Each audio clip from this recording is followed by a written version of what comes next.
that had come from the journal of someone her own age, someone now dead. But there was more. Martha would be leaving with her family the next morning to visit her grandmother at her grandmother's house on the Atlantic Ocean, Martha's favorite place in the world. Also, she had recently decided that she was going to be a writer, and this was still such a private thought that she hadn't even told her best friend or her brother or her parents.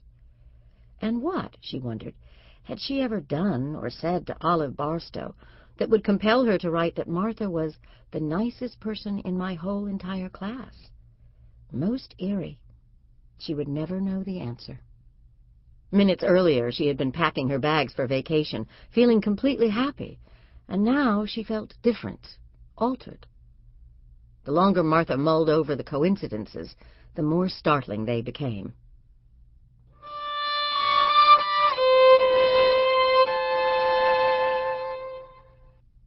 "4. Martha's father.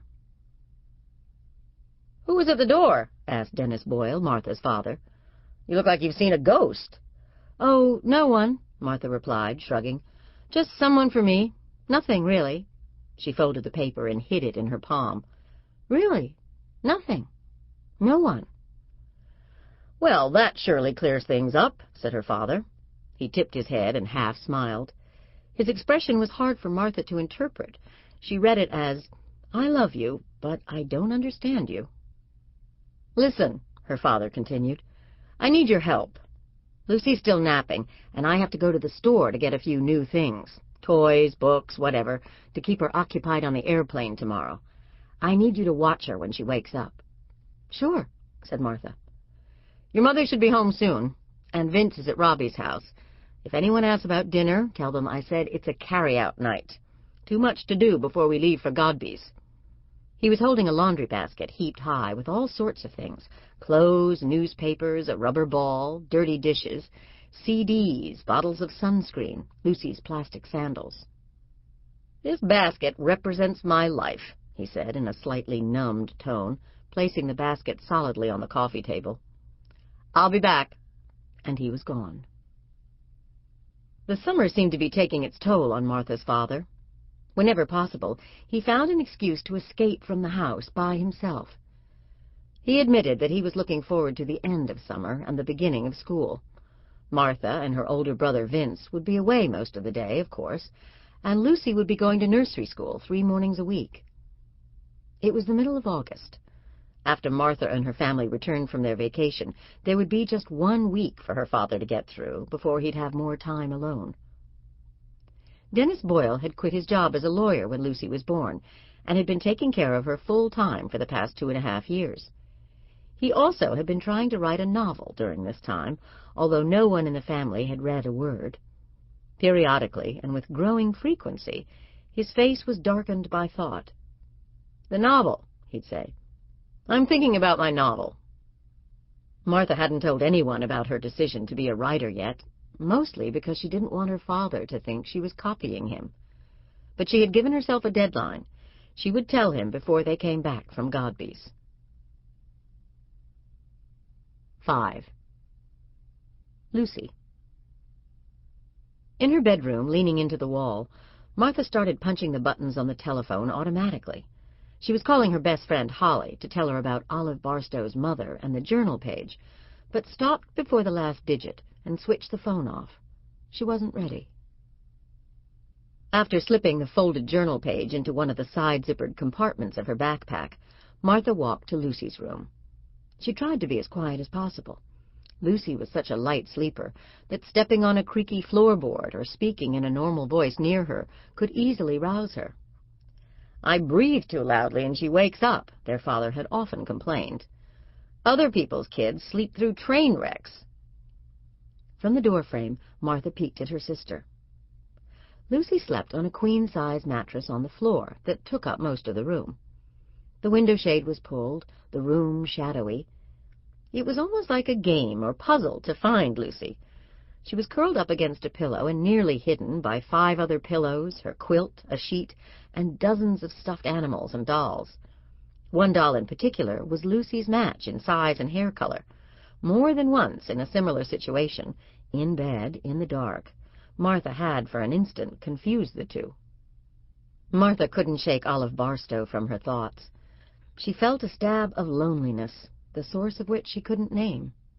She cleared her throat, first softly and then noisily. She coughed. Lucy rustled, twisting herself into the sheet. Her eyes flew open, blinked.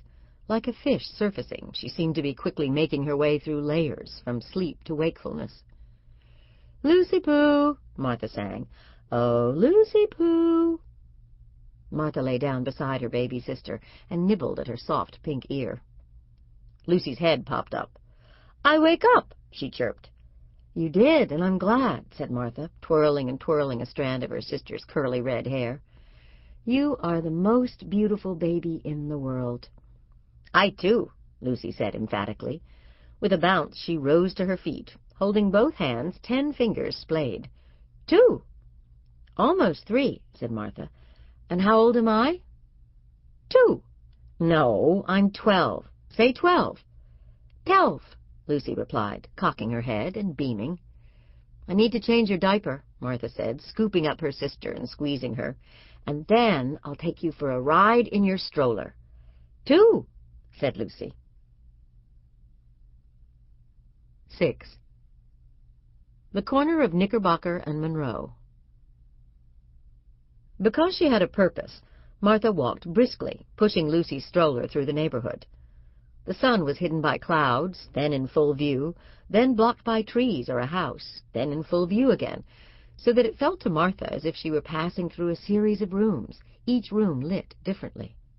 It was very hot, and the humidity was high. One house they passed on Fox Avenue had beach towels draped over the front bushes to dry, reminding Martha that she hadn't packed her beach towel yet, or her bathing suit. What else had she forgotten? She felt scattered. There was a break in the sidewalk that Martha hadn't noticed. The stroller lurched. "Sorry," said Martha. "Yee!" Lucy squealed, thrilled by the bump and the speed. She giggled. They kept going, turning corners, following curving streets. Martha stopped. This was the spot. The corner of Knickerbocker and Monroe. Lake Wingra glistened in the distance. There was nothing to indicate that this was the site of a tragedy. There were no bouquets or teddy bears piled along the curbside, no ribbons laced through the nearby fence. And now that Martha had arrived at her destination, she wondered what to do next. Why had she decided to come here? What had she expected would happen? She licked her upper lip thoughtfully. "Go, go!" Lucy demanded, waving her arms and kicking. "Just a minute," said Martha. She pushed the stroller ahead a few inches, then pulled it back. She repeated the movement, lifting the front wheels off the ground every second or third time, with the hope that the motion, the rhythm, would keep Lucy content.